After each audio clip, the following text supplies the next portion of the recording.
नमस्कार, मैं हूं अंशिता। पटना में आयोजित 16 दलों की बैठक में पहुंचने के बाद बैठक के बीच से क्यों दिल्ली लौट गए थे केजरीवाल? मल्लिकार्जुन खड़गे से किस बात पर हुई थी बहस? और राहुल गांधी ने ऐसा क्या बोल दिया था कि केजरीवाल का चेहरा लटक गया था? क्या राहुल गांधी ने भाव नहीं दिया इसलिए तो नक गए थे केजरीवाल? फिर तो एक के बाद एक केजरीवाल की पार्टी ने कांग्रेस पर इल्जामों और सवालों की झड़ी लगा दी थी। इन सबको समझिए, क्योंकि नीतीश कुमार का दिल्ली जाकर दो दो बार केजरीवाल से मिलना बेकार होता नजर आ रहा है। अगर इस समय नीतीश कुमार को सबसे ज्यादा अफसोस हो रहा होगा तो इस बात पर हो रहा होगा कि उन्होंने अरविंद केजरीवाल को इतना भाव क्यों दिया।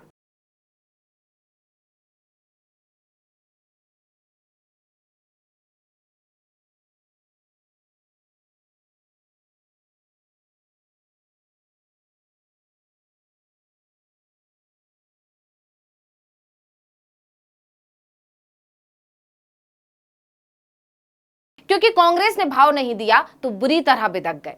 आपको पता ही है कि कांग्रेस सबसे बड़ा विपक्षी दल है और आम आदमी पार्टी एक लोकसभा सांसद की पार्टी।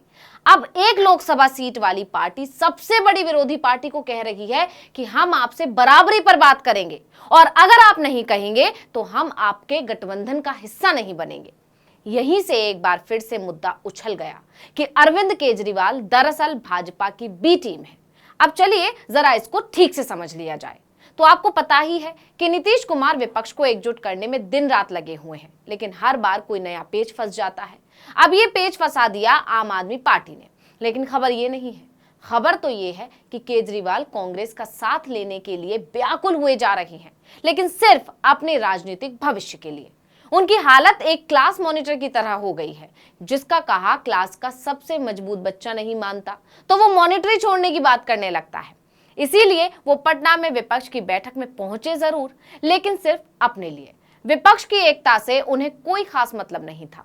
इसीलिए जब कांग्रेस ने उन्हें कुछ खास भाव नहीं दिया तो वो तुनक कर बैठक से निकल गए और निकलते हुए वो सबको धमका भी गए कि ये ठीक बात नहीं है। सवाल है कि ऐसा क्या हो गया जो केजरीवाल को धमकी देनी पड़ गई। ये सवाल उठने शुरू हुए 23 जून से, जब पटना में करीब 15 विपक्षी दल इकट्ठा हुए थे। सभी दलों की बैठक चल रही थी। हर किसी की निगाहें उस दिन इस बैठक पर टिकी हुई थी। भारतीय जनता पार्टी की तो सिट्टी पिट्टी गुम थी। जम्मू से लेकर उड़ीसा तक खलबली मची हुई थी। कांग्रेस नेता राहुल गांधी के स्वागत के लिए लगे बैनरों और पोस्टरों से पूरा पटना भरा हुआ था। इससे भी बीजेपी वाले बेचैन थे। सब कुछ ठीक जा रहा था। बैठक लगभग 4 घंटे तक चली, लेकिन जब विपक्षी नेताओं की प्रेस कॉन्फ्रेंस का समय आया तो आम आदमी पार्टी उसमें शामिल नहीं हुई। इस बैठक से उसने सिर्फ दूरी ही नहीं बनाई, बल्कि धमकी भी दे दी कि अगर हमारा साथ चाहिए तो हमारी शर्त माननी पड़ेगी, नहीं तो हमारी नमस्ते। इतना कहते हुए केजरीवाल साझा प्रेस कॉन्फ्रेंस से पहले ही निकल भागे। कांग्रेस के खिलाफ उनकी पार्टी बयान देने लगी। केजरीवाल का इस बैठक में शामिल होने का सिर्फ एक ही मकसद था, वो था अध्यादेश के खिलाफ विपक्ष का समर्थन लेना। उनका 2024 लोकसभा चुनाव से कोई लेना देना नहीं था। इसे कांग्रेस ने भी भांप लिया था। इसीलिए कांग्रेस ने भी आपको कोई खास तवज्जो नहीं दी। मिली जानकारी के मुताबिक केजरीवाल ने बैठक में 2 स्पष्ट मांगे रखी। पहला, कांग्रेस को केंद्र की तरफ से लाए जा रहे दिल्ली के अध्यादेश को लेकर अपना रुख सार्वजनिक करना चाहिए। दूसरा, उसे संसद में इस अध्यादेश का विरोध करना चाहिए। इस पर कांग्रेस ने यह तो कह दिया कि वो ऐसे असंवैधानिक अध्यादेश के लिए वोट कैसे कर सकती है, लेकिन साथ ही ये भी कहा कि वो इस बारे में अपना रुख सार्वजनिक करने का वादा नहीं कर सकती। राहुल गांधी ने जोर देकर कहा कि कांग्रेस पार्टी में एक आदमी फैसला नहीं ले सकता। हमारी पार्टी में अध्यादेश के समर्थन या विरोध जैसे मुद्दों पर निर्णय लेने की एक पूरी प्रक्रिया है और हम उस प्रक्रिया का ही पालन करेंगे। यानी कांग्रेस ने केजरीवाल को बहुत रूखा जवाब दिया।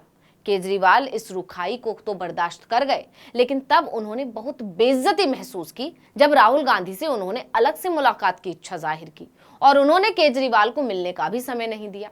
दावा किया जा रहा है कि केजरीवाल राहुल गांधी के साथ बंद कमरे में चाय पर अध्यादेश पर चर्चा करना चाहते थे, लेकिन राहुल गांधी ने साफ मना कर दिया।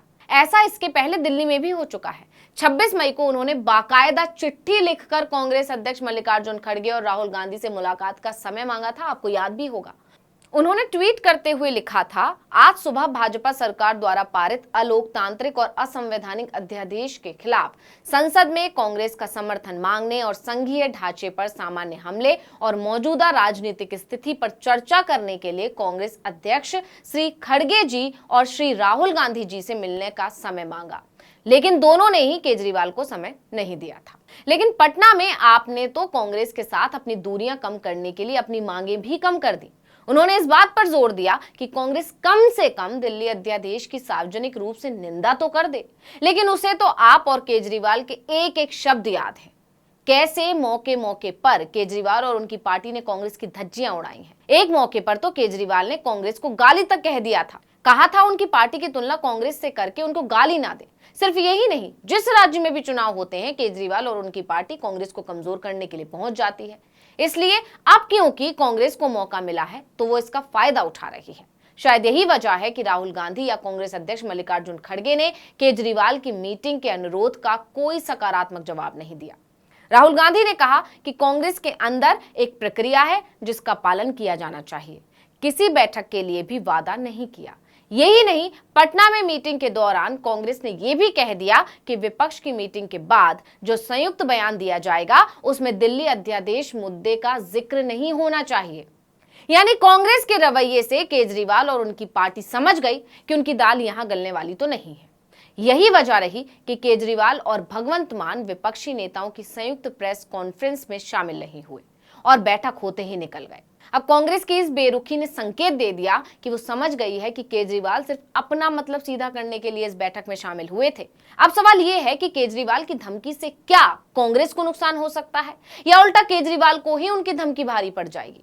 इस पर जानकारों का कहना है कि केजरीवाल की धमकी का उन्हें ही नुकसान उठाना पड़ सकता है, क्योंकि इस वक्त उन्हें विपक्षी दलों की जरूरत है और खासकर कांग्रेस की, क्योंकि राज्यसभा में बीजेपी के बाद सबसे ज्यादा 64 सीटें कांग्रेस के पास हैं। इसके बाद दूसरे दलों के पास। तो कांग्रेस के बिना केजरीवाल अध्यादेश के खिलाफ कुछ नहीं कर सकते। यही नहीं, अब ज्यादातर विपक्षी दल कांग्रेस का नेतृत्व स्वीकार कर चुके हैं। तो कहीं ऐसा ना हो कि कांग्रेस के एक इशारे पर सारा खेल बिगड़ जाए। यानी कहा जा सकता है कि कांग्रेस को धमकी देकर केजरीवाल और उनकी पार्टी ने मुसीबत मोल ले ली है। लेकिन सबसे ज्यादा गौर करने वाली बात यह है कि कांग्रेस मौके का सही फायदा उठा रही है। इस वीडियो में इतना ही। आपसे अनुरोध है कि यूट्यूब पर हमारे चैनल आर्टिकल 19 इंडिया को सब्सक्राइब कीजिए, फेसबुक पर लाइक कीजिए और कमेंट करके बताइए आपको हमारा ये वीडियो कैसा लगा। आने वाले दिनों में हम और किन मुद्दों पर वीडियो बनाएं ये भी जरूर बताइएगा। ट्विटर हैंडल है article19_India, इसको भी फॉलो कर लीजिए। नमस्कार।